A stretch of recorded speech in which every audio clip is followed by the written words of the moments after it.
गोपियां हम बिना मर बोले आए मैया सब भगवान आकर के माँ के पल्लू को पकड़ करके और खड़े हो गए। माँ बोली बताओ मेरे लाल ने क्या गलती की है? तो गोपियां शिकायत करती हैं वत्सार मुंचन क्वचित समय क्रोध संजात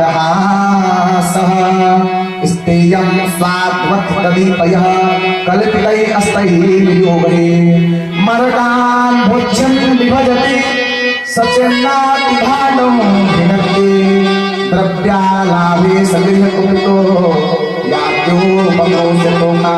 ये गोपी कही मैया वत्सार मुंचार कुछ समय जो तेरा लाला है वह जा करके बछड़े को खोल देता है।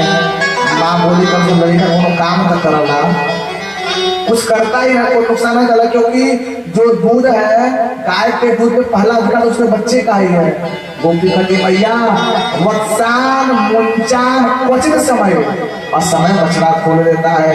जब दूहली के समय बोला ओकरे आधा घंटा पहले आके छोड़ देला बछड़ा जाके सारा के सारा दूध पी जाला। माँ बोली अच्छा अगर मैं मेरे लाला को रस्सी खोलने में बड़ा आनंद आता है एक काम को जब तुमको दूध दुहले के समय होगा ना हमें लड़का के बुला लिहर करिए आप बुला के कह दिया कि बाबू रसरी खोल दो। एक गोपी बोली मैया इहो कह के देख भाई एक तो लड़का के बोलो नहीं हो लाला चल गए थोड़ा बछड़ा का रस्सी खोल तो लड़का का तुम्हारा हाथ फूटना नहीं गई बा तेरे पास में हाथ ना है। मैं बोले अच्छा लाला ऐसा बोलता है तो एक काम करो बच्चों को अगर गुस्सा में देख लेना तो लड़की सब डर जाते हैं। तुम उसको क्रोध में देखो या क्रोध में देखोगी तो लाला डर जाएगा तब ऐसा नहीं बोलेगा। मैया बोली गोपी बोली मैया मैं ये भी कर ली जब मैं क्रोध से देखी ना तो क्रोध संजात हास जब मैं देखी तो हंस पड़ा और जब हंसा ना तो मेरा सारा की सारे जो गुस्सा है सब ठंडी हो गई। इधर एक गोपी कहती है मैया तेरा लाला जो है वह घर पे मेरे घर में माखन चोरी करने जाता है।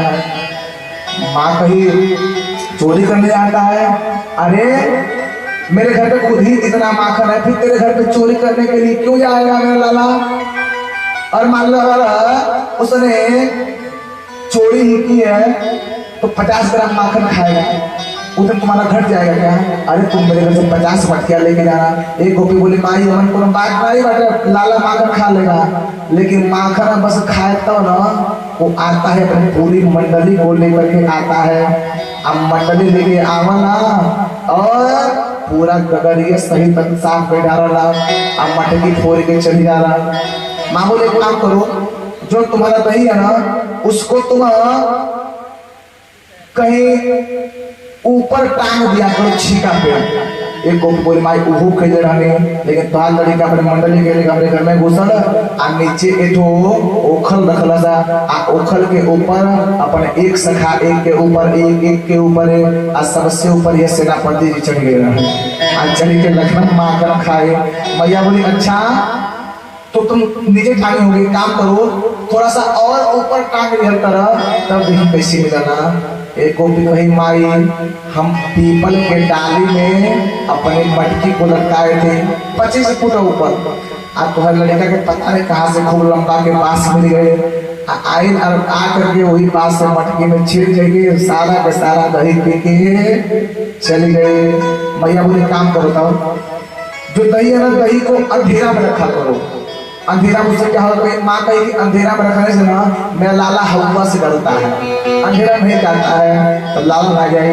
एक गोपी कहा माई हम अपने घर में दही अंधेरा में रख दे रहे लेकिन जब तू अपने लड़का के हाथ में सोना के मरी के कंगन पहनने वालों ना वह तुम्हारा लड़का पहन दे रहा है आप वो जब घर में घुसा ला के दोनों अंधार है और ये कुछ दिखा चला दे माखन के कमोरी जरूर दिख जाला बनाए।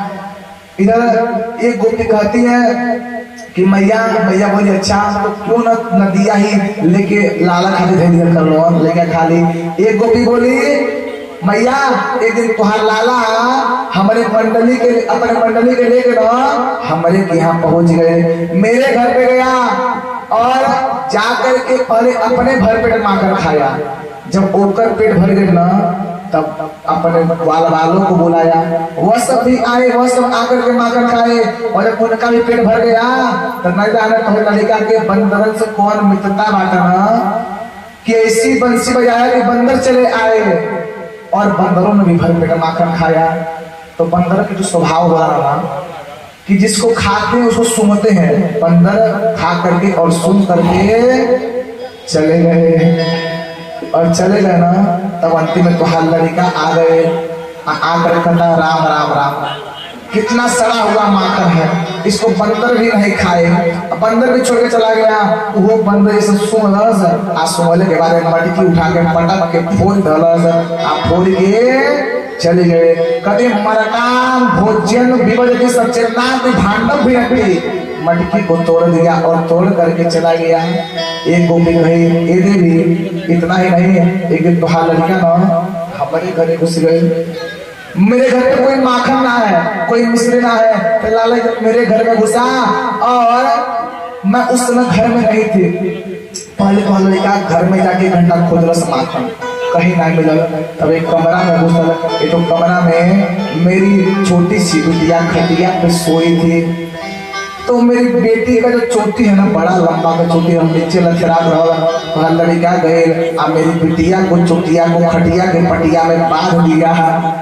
इतना बनाए काने ले जाकर हौवा, और जैसे बोला हौवा सो मेरी बेटी उठी और उसको लगा था किसी हौवा ने पकड़ लिया है। अलग ही चिल्ला तुहार लड़का तो छत वाली कूद के भाग गई।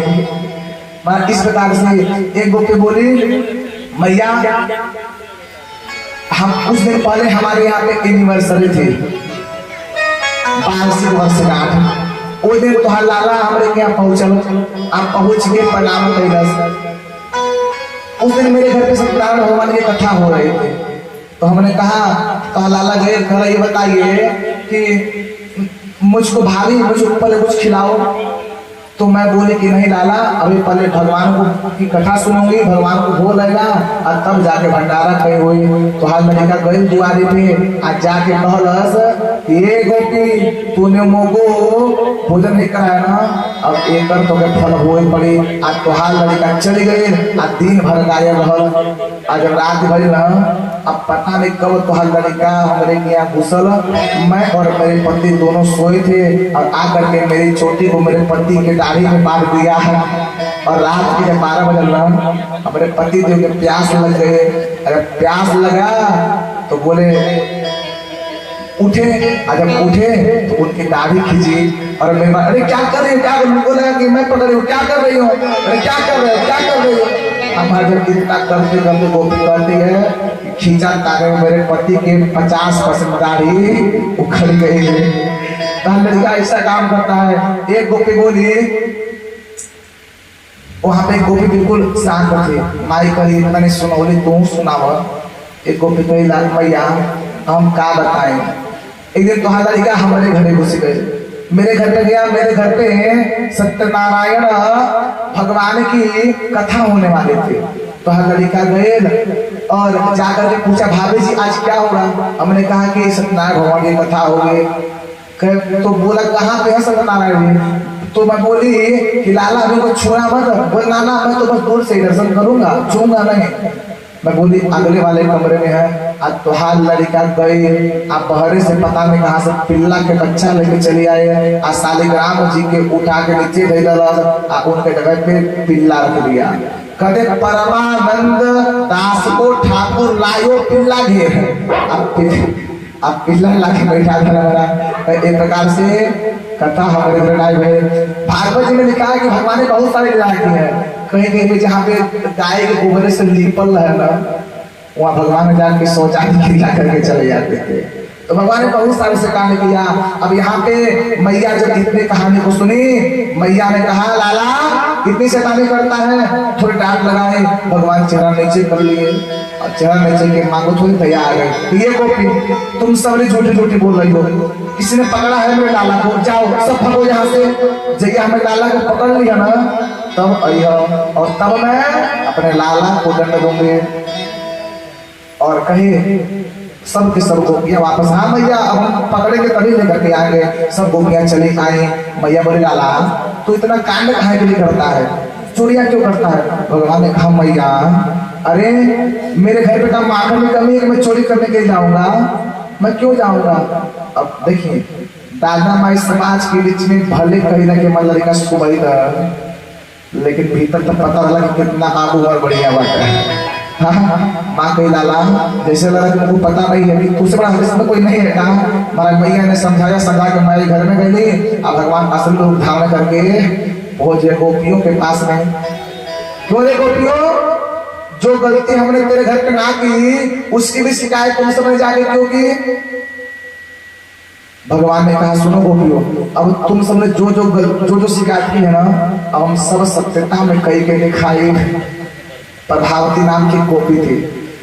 कल एक कन्हैया तुम्हारे पास क्षमता बाटा ना तो हमारे घर आके चोरी कह के देखा हुआ। भगवान का चलो लग गई सब। अब कल तेरे घर पे हमरा बोलेंगे, कल तुम्हारे के यहाँ आए मनाए यहाँ भगवान सब लगा करके चले आए हैं। इधर जब सुबह हुआ है अगला दिवस है, अब प्रभावती तैयारी में है कि कन्हैया जरूर आएगा। वो अपने घर का चारों से दरवाजा खोल दी और अपने ही आंगन में ला करके माखन की बड़ी सी कम्बोरी को रख धर दी। इधर भगवान अपने मित्रों को बुलाए, सुनो मित्रों अरे कल चलना है प्रभावती के घर चोरी करे, आज चोरी ऐसा करे वाली पकड़ाए के ना। अब महाराज भगवान जब दिन के 12 बजे भगवान पहुंच गए। भगवान पहुंचे अपने मित्र मंडली को लेकर के। भगवान ने कहा एक ग्वाल बाल एक काम कर पहले तुहन भगवान जा और तुहन पहले जाके खा ला, हम तुम्हारे पास रखवाली करते हैं, फिर तुहन आकर रखवाली करे तब हम जाके खाए। कहे ठीक है। ग्वाल बाल सब गए, सब खा रहे हैं। अब प्रभावती झरोखों से देख रही है, अरे अब जैसे ही हाथ लगावा तैसे ही हम पकड़े। बाल बाल खा लिए, बाहर के लाला तू जाके खा, हम रखवाली करते हैं। और बाल बाल द्वार पे है और भगवान चारों तरफ देखे चोरों के जैसे। अब देख करके देखते देखते गए और जा करके मटकी में धीरे से हाथ को डाल दिया। और जैसे ही हाथ को डाले तब तक प्रभावती झट से निकल करके भगवान के हाथ को पकड़ ली। अब भगवान समझे तो पकड़ गए। भगवान लगे आंख मलने, मैया मेरे हाथ को छोड़ छोड़ छोड़, मैया मेरे हाथ को छोड़। गोपी बोली ए कन्हैया कौन तेरी मैया? अरे यह तेरी मैया नहीं हमारी प्रभावती हो। अच्छा आंख को साफ किए, अच्छा यह तुम हो? अरे मुझे को लगा कि मेरी माँ मुझको पकड़ी है, मैं यही जाना मैं। बोले तो चोरों के जैसे तुम हाथ क्यों डाले हो? बोले कि अरे मेरी जो माँ है ना मुझको खाने के लिए आंगन में मक्खन लगती है, इतना बड़ा आंगन मेरा ही है, मुझको लगा कि मेरा ही आंगन है तो मैं अपना आंगन समझ में माखन खाने के लिए चला गया। गोपी कहल तुमको खैला का नहीं हो, काहे हमारा हाथ डल रहा है। भगवान कह सुनो जो मेरा हाथ है ना, मेरे हाथ में मेरी माँ ने सोने की करुणा बनाई है और सोने की करुणा से सोना गर्म हुआ है, मेरा हाथ जल रहा है और दही ठंडा होता है, इसलिए मैं मटकी में हाथ को डाल करके अपने हाथ को ठंडा कर रहा था। गोपी कह सुनो आज तुम बचने वाले नहीं हो, तुम कुछ कह लो। अब भगवान देखे तो पकड़े गए। भगवान ने कहा तेरी कौन उपाय बांटा कि बीच वाला कि सीधा माई पास में जा। कहीं बस एक उपाय है। कह क्या? कहे कि तुम नाचो और तुम्हारा नाचल हमको पसंद आ जाए तब तुम्हारी माई को शिकायत नहीं करो, अब पसंद नहीं आएगा तब तुम्हारे जा करके शिकायत कर देंगे।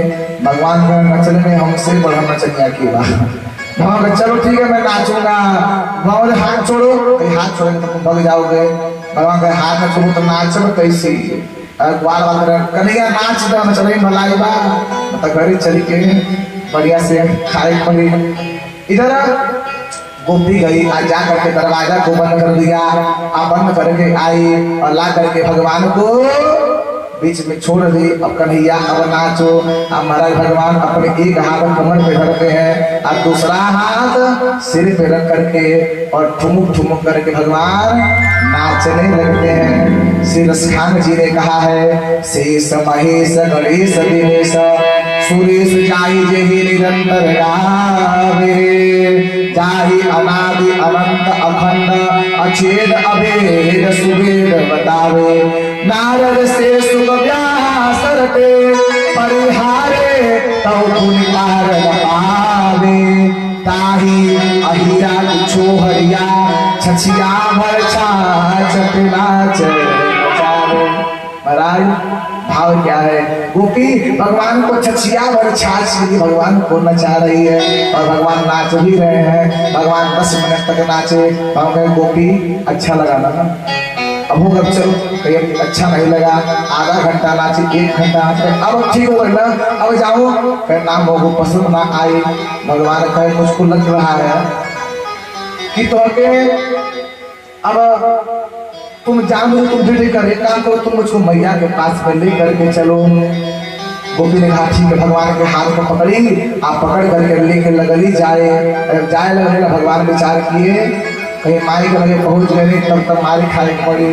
भगवान ने तुरंत महाराज कुछ लीला फैलाई और प्रभावती के सामने से उनकर देवर, उनकर जेठ और उनका ससुर जी तीनों आ रहे थे।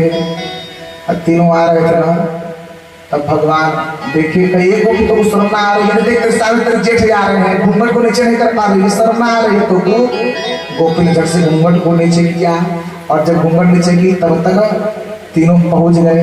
आज जो गोपी का देवर है ना, यह भगवान की जो बाल गोपाल प्रचार विद्या चौर मंडली है, उसी के कार्यकर्ता यह भी है। अब यहाँ पे भगवान को देखे तो खग ही जाना, खग के पास चोर की बात थोड़ी समझेगी। कहीं इशारे पूछे कहाँ जा रहे हो? भगवान ने कहा अरे मैं एक जगह भंडारा करने के लिए गया था, वहाँ भोजन कर लिया। अब इहो देवी जी गई कि हमारे क्या चल के भोजन पाओ। अब मैं गला तक मैं खा लिया हूँ माखा, अब मेरा पेट भर गया है। तनिक को पेटे में मेरे जगह नाई बाट, अब यह मुझको जबरदस्ती लेकर के जा रही है। अरे इतना कहना ना, तब तुम्हारा उनके जीवी लाल छुए लगा। भगवान तुमको जाना है, मेरी जगह तुम जा सकते हो, चले जाओगे? बोले हाँ मैं जाऊँगा। भगवान ठीक है, तुमको मैं कुछ व्यवस्था करता हूँ। कहिए गोपी मेरे हाथ को छोड़ो, हाथ छोड़ो। गोपी का हाथ ना छोड़े, हाथ छोड़ेंगे तो तू भग जाएगा। भगवान का अगर हमारा हाथ ना छोड़ दो ना, जाके मैया से शिकायत कर देंगे कि मेरे हाथ को ऐसा पकड़ी थी कि मेरे हाथ फूट गए, तब माई तू ही के बताई। गोपी कहीं तब क्या करें? भगवान बोले मेरे एक हाथ को छोड़ करके दूसरे हाथ को पकड़ लो। गोपी ने जैसे ही एक हाथ को छोड़ा, अब भगवान को नहीं गया, देवरे के हाथ पकड़ा रहना। अब पकड़ा करके भगवान पीछे से झट से भग गए अपने भगवान। भैया भैया सुनो, अरे मुझको बड़ा भूख लगी है, माई को डाला चोरी करके माई मिला लगा। भैया तू हाथ से करी, मुझे भूख लगी है। माँ ने सुंदर पात्र में भगवान के लिए मक्खन निकाला है और मक्खन भगवान खाने लगे। तब तक प्रभावती सुनो, अरे तू कहती है ना कि मेरे लाला को पकड़ के ला, देख आज मैं तेरे लाला को पकड़ करके लेके आए हो। भगवान को मैया तेरा कोई और लाला है का? माने कहा ना रे, अरे तू मेरा अकेला ही है। बोले मैया फिर कोई और कनुआ है क्या? बोले ना तेरा अकेले ही ना। बोले देख मैया जब मैं नहीं होता हूँ ना तो गोपी ऐसे शिकार लेके आती है, अब तुम मुँह डांटती है। देख यहाँ पे गोपी कैसी है, मैं तेरे सामने हूँ ना। आई भाई लाला तू खा, हम जाके गोपी के दिक्कत नहीं। यहाँ पे मैया बाहर निकली है। बोले क्या हुआ? गोपी ने कहा अरे देख मैं तेरे लाला को पकड़ करके ले करके आए हो, कहीं कहाँ है?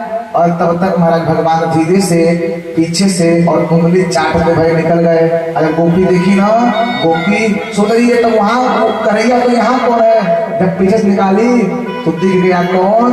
देवर दिख गया। हमारे मैया ने सिर लगा रे तो अपने ही देवर के हाथ में पकड़ लेकर आई, भग जाए यहाँ से। माँ ने भगा दिया और माँ गई भीतर। भगवान ने मक्खन को रखा और फिर से भगवान पहुंचे गोपी के पास में। क्यों है गोपी, क्या हुआ? गोपी कहे कन्हैया आज के बाद से अब जब अगला बार तुम्हें पकड़ा ना तो कितनों चिल्लेगा तुम्हें छोड़ ना है। भगवान कहे अगला बार तुम मोको पकड़ने की कोशिश करेगी ना तो अगला बार अब की बार तोरे हाथ पकड़ो ना, अगला बार तोरे जीठे के हाथ पकड़ा दे। हमारा तपस्या वगैरह बारे में भगवान जो मार्ग से गुजरा ना, उस मार्ग से वो भी नहीं जाते थे। बोली वृंदावन बिहार की वो माखन चोरी लीला यहाँ बहुत विस्तार है। देखिए माखन चोरी है क्या, इसके सार को थोड़ा समझते हैं। क्या दूध में होता है मक्खन, और जो दूध है, दूध के अगर जमुना जी में डाल दिया जाए तो जमुना जी के साथ में बह जाएगा, तो दूध के हिसाब से मक्खन भी बह जाएगा। बोल लेकिन अगर दूध में से अगर मक्खन को अलग निकाल लेंगे और उसको अगर हम जल में डालेंगे, मक्खन डूबेगा नहीं, डूबे ऊपर जितने बार चाहेंगे जल में डाल करके बार बार उसको निकाल सकते हैं। बोले जो दूध है, दूध क्या है? बोले दूध है हमारा शरीर। बोले मक्खन क्या है? बोले मक्खन है आत्मा। जिस प्रकार से दूध में से मक्खन को अलग नहीं किए, पृथक नहीं किए, तो 2-3 दिवस जब बीत जाएगा ना तो दूध के साथ में मक्खन भी नष्ट हो जाएगा। ऐसे ही जो जीव है, जीव का जो देह है, देह से अपनी आत्मा को पृथक नहीं समझा, ज्ञान के द्वारा, वैराग्य के द्वारा, भक्ति के द्वारा आत्मबोध को प्राप्त नहीं किया ना, तो शरीर जब नष्ट होगा तो आत्मा का भी पतन हो जाएगा। बोले मक्खन निकालने के लिए गोपियां करते क्या है? बोले सबसे पहले दूध को चूल्हा पे रखते हैं, दूध गर्म होता है, और जब दूध पूरा खौल जाता है तब गोपी उस दूध को नीचे उतारती है, और नीचे उतारने उसको ठंडा करती है। लेकिन ध्यान देती है कि पूरा ठंडा नहीं होता है, थोड़ा सा उसमें गर्माहट बनी होती है। तब क्या करती है? जावा डाल देती है, जिसके हमारे गांव की भाषा में चोरम कहा जाता है। जामा डाल देगी, और जामा को डालने के बाद में उसको बिल्कुल छोड़ देगी, हिलाएगी डुलाएगी नहीं। बोले नहीं हिलाएगी डुलाएगी, और तब जाकर के सुंदर उसमें से दही बनेगा। और दही बनने के बाद में फिर क्या होगा? बोले उसमें मतलब समझिए यहाँ पे कहे कि दही आ गया, और दही में से मक्खन को निकालने के उसे मथाने पड़ती है, और मथाने से मंथन होता है। कहे इधर मंथन हो रहा है, ले मथाने ले पाने, ले मथाने ले पाने। बोले फिर क्या होता है? बोले दही के टुकड़े टुकड़े हो जाते हैं, और फिर जाकर के धीरे धीरे समय जब व्यतीत होता है तब जो पानी है, पानी नीचे चला जाता है, और जो दही है, दही जो दही में से मक्खन है, मक्खन ऊपर चला आता है। और भगवान उसी मक्खन की चोरी करते हैं। भगवान कहते खाटी छाछ हमें नहीं भावे। यह भाव समझिए। जो दूध है ना, दूध कौन है? बोले दूध है हमारा शरीर, और दूध के नीचे जो लपट लग रही है वह क्या है? बोले जो हमारे जो दैहिक, दैविक, भौतिक इत्यादि जो पाप है, जो कष्ट है, वही क्या है? बोले आँच है। बोले जब हम दैहिक दैविक रूपी आँच में तपने लगते हैं, अब मानो कि अब बिल्कुल जल करके समाप्त हो जाएंगे, तब जाकर गोपी ने क्या किया? गोपी ने दूध को नीचे उतारा। बोले गोपी कौन है? बोले गोपी होते हैं संत। तब कोई संत आता है, अपने ज्ञान और अपने वैराग्य रूपी वाणी से क्या करता है? बोले जो हमारे जो ताप है, जो हमारे कष्ट है, उस कष्ट को शांत करता है, समझाता है, ज्ञान देता है। लेकिन दही जैसे दूध पूरा ठंडा नहीं हुआ ना, संत जी पूरे दुख को समाप्त नहीं करते हैं, थोड़ा सा कुछ कष्ट बना ही रहता है। बोले फिर क्या होता है? बोले जावा उसे पड़ता है। जावा क्या है? बोले वही है गुरु दीक्षा। संत ब्राह्मण क्या करते हैं? बोले गुरु दीक्षा देते हैं। फिर कहते हैं क्या? किसको हिलाना मत। जैसे दूध में जावा पड़ी रहेगा, हिलावा जाए तो बढ़िया ना जमे, आज छोड़ दे बड़े खूब बढ़िया से जमे। कहे गुरु ने जो दीक्षा दे दिया कि चंदन लगाओ, शिखा रखो, जप करो, ऐसा कार्य करो, उस पे चलेंगे, तब जा करके हमारे हृदय में भक्ति रूपी दही जम जाती है, और अपने मन से परिवर्तन किए तो भक्ति कच्ची रह जाती है। बदलिए भक्ति रूपी दही तो जम गई, लेकिन इसके बारे में कल्याण नहीं है। फिर होता क्या है? बोले दही में मथानी पड़ता है। मथानी क्या है? बोले हमारे पूर्व जन्म के पाप। भीतर तो भक्ति आ गई है, भक्ति आप कर रहे हैं, लेकिन फिर भी कुछ लोग कहते हैं ना कि महाराज जी हम इतना अच्छा काम करने में लेकिन फिर भी हम कष्ट भोग रहे हैं, वो पूर्व जन्म की गति है। जो मथानी है कि मथानी क्या है, बोले मथानी है पूर्व जन्म के कर्म अनुसार हमको दंड भोगना पड़ेगा। मथानी क्या करती है, दही को खंड खंड कर देती है और ले मथानी ले पानी, और करते जब इतना होता है तब जाकर के मक्खन बाहर निकलता है और उसी मक्खन को भगवान पाते हैं। कहे व्यक्ति के ऊपर भक्ति आ गई, उसके बाद पूर्व जन्म का किया कर्मानुसार दुख मिलता है और उस दुख में भी जीव जब भगवान की भक्ति ही करने लगता है तो अंततोगत्वा परमात्मा रूपी मक्खन की प्राप्ति हो जाती